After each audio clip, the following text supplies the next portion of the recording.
Most of us love going for a nice walk on the beach, but this coming summer, due to a high amount of seaweed, our coastline could look like this and be rather stinky.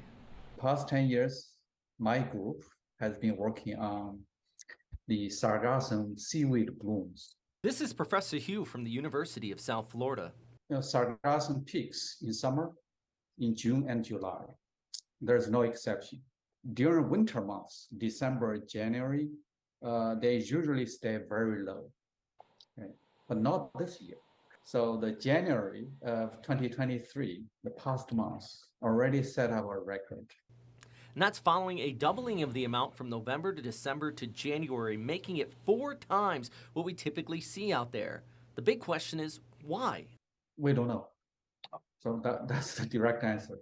But I did talk to one of our local professors, Melinda Simmons from Jacksonville University, to see her thoughts. I wish there was just one thing, but it's a combination of nutrients, and we think those are human sources. A lot of it's river input, and then also climate change. And so as these waters get warmer and we're not having the reprieve in the winter that we might with colder waters, and we can sometimes see these blooms on the trackers and the satellite data stretching all the way from Africa over to the Amazon and then up through the Caribbean and up the coast of Florida.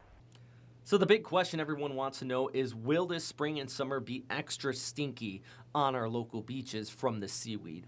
So a record in January does not necessarily mean a record in June. But what is certain is 2023 has no doubt to be another major sargassum year. So is this something we should worry about? When it starts to break down, it releases hydrogen sulfide, and that can be an irritant, especially for people that have asthma or breathing difficulties. That's when we want to be concerned.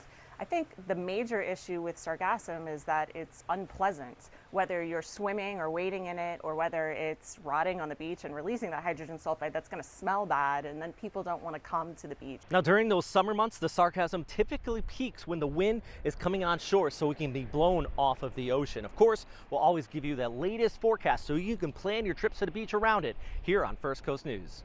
I'm meteorologist Robert Spetta.